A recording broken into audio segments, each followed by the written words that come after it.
थोड़ा नजदीक कर लो। ओम शांति। मैं एक आत्मा, मेरे शरीर का नाम कविता, गांव मिर्जपुर से।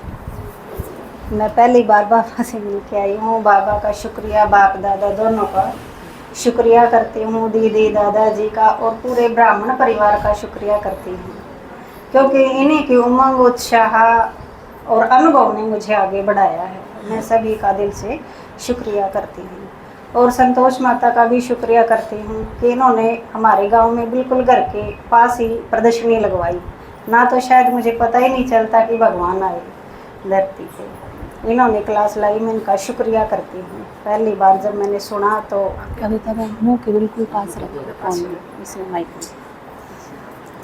पहली बार अनुभव और आपके सामने, तो इसलिए हो रहा था।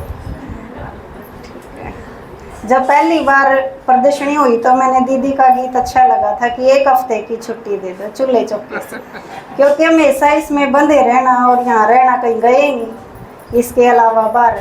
और पहले भी मेरी ये इच्छा थी कि मैं कहीं 1 हफ्ते के लिए बाहर जाऊं, क्योंकि घर में सुख सुविधा तो सारी थी पर मन और तन सही नहीं था, है ना। इतना बंधा हुआ था, इतना दुखी था, और उस गीत ने मुझे इतना प्रोत्साहित किया कि मैं आगे बढ़ी, कि मैं कहीं जाऊं।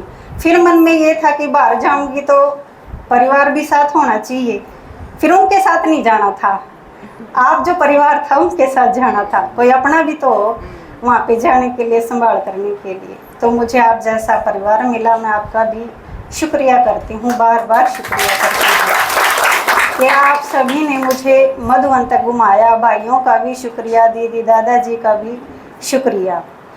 मैं पहली बार ज्ञान हुआ था जब 4 तारीख मई थी 2022 में, 3-4 साल हो गए।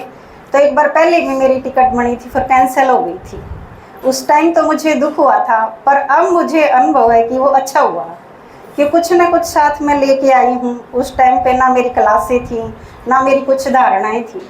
माता से अनुरोध है कि टाल हो जाए तो कोई बात नहीं, अगली बार जाना, पर धारणाओं के साथ जाना, क्लासों से के साथ जाना, तो बड़ा अच्छा फील हो गया। बाबा का अनुभव, यहाँ से हंसते खेलते गए थे, मानो उस दिन रात ने भी नहीं सोए थे हम, इतनी खुशी थी बाबा से मिलने की।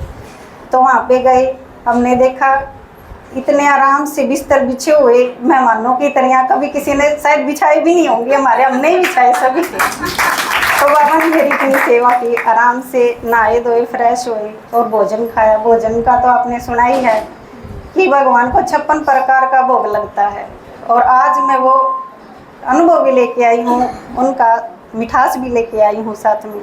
इतना हल्कापन, इतना अच्छा भोजन, उड़ते उड़ते रहे, खाते पीते भी, किसी चीज़ का बोझ ही नहीं था, जैसे परियों की तरह सफ़ेद वस्त्रधारी हम उड़ रही थी। फिर खा पी के बाबा के कमरे में गई। बाबा के मस्तक से जाते ही, मैं बैठते ही बाबा के मस्तक से ऐसी किरणें निकल रही थी कि मेरे रोम रोम में ऐसे भर रही थी जैसे कि मेरे कई जन्मों के विकार खत्म हो रही हैं, सारे कट रही हैं। और पहले भी एक फ़ायदा और हुआ मेरे टाल होने का कि उस टाइम पे मेरे पैरों में दर्द था, मेरे घुटनों में भी दर्द था।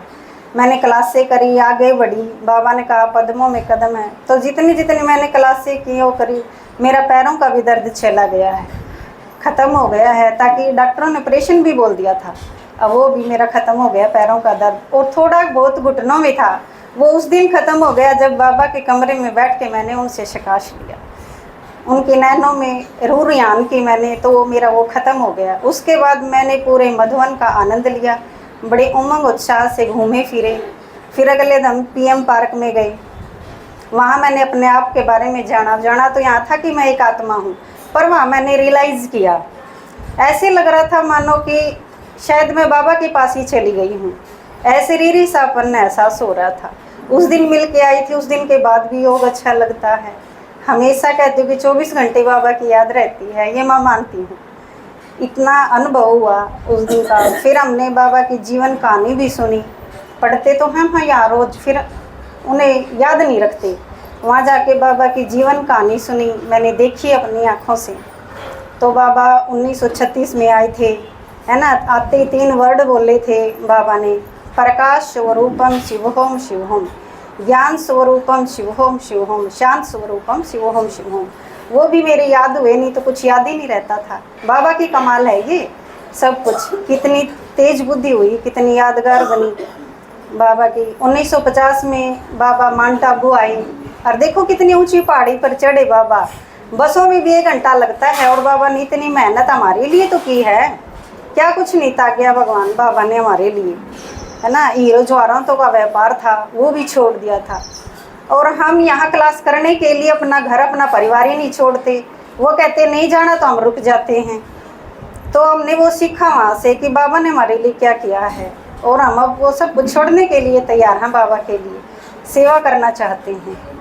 इतना देखा हमने। फिर जीवन कहानी भी देखी और लास्ट के वर्ड भी हमें याद हैं कि 1969 में बाबा ने शरीर छोड़ा था। निराकार, निरंकार और निर्विकार। निराकार, निरंकार और निर्विकार, तो ये 3 शब्द बोले थे बाबा ने, वो भी हमें याद रही। और फिर हमने गौशाला भी देखी, बाबा के खेत भी देखे। बाबा के खेतों में हर सब्जी हर फ्रूट था। मैंने वहाँ पे जामुन खाई, ऐसा लगा कि गुलाब जामुन खाई। इतना मीठा लगा, इतना टेस्टी लगा। वहाँ पे खाया हमने बाबा के खेतों में। गौशाला भी देखी। फिर हम एक पार्क में भी गई। हमसे एक पौधा ज़मीन पे नहीं उगता और बाबा की हरियाली देखो कितनी, 6ठी मंजिल पे इतना सुंदर बाग लगाया हुआ था ताकि मानो यहीं रह जाएंगे, आने को मन ही नहीं था। इतना देखा हमने। पीस पार्क भी देखा, सब जगह घूमी। फिर डायमंड हॉल में भी गए उस दिन। और एक और वजह थी कि देखो हमारी टाल हुई तो हम किस दिन गए, मम्मा का स्मृति दिवस था, 60वां स्मृति दिवस था। हमको मम्मा के बारे में कितनी सुंदर अनुभव भी देखने को मिले, सुनने को मिले कि जग को कैसे संभालती है। बाबा पर निश्चय था कि बाबा मांसाहारी खिलाए तो भी बाबा ने मुँह ऊपर किया, मम्मा ने वो भी खा लिया। तो मैं बाबा और मम्मा को तो नहीं देखा, फिर दादा और दीदी को देखती हूँ, उसमें मम्मा और बाबा ही देखती हूँ। मैं तो कोई इनकी आज्ञा के अनुसार जाना, क्लासें करके जाना, धारणाएं करके जाना, इतना अच्छा अनुभव फील करोगे। फिर पास पीस पार्क में मैंने कुंभकर्ण भी देखा, कितनी गहरी नींद में सोया हुआ पड़ा था। वो अपना ही तो प्रतीक था। हम इतने सोए पड़े थे और हमें जगाया। तो बाप दादा, दादा दीदी और पूरे ब्राह्मण का मैं शुक्रिया करती हूँ कि इतनी गर्मियों में भी दीदी भाई सब हमें जाके क्लासें कराते हैं, इनके बारे में सुनाते हैं, अपने अनुभव सुनाते हैं। तो शुक्रिया ब्राह्मण परिवार, शुक्रिया शुक्रिया।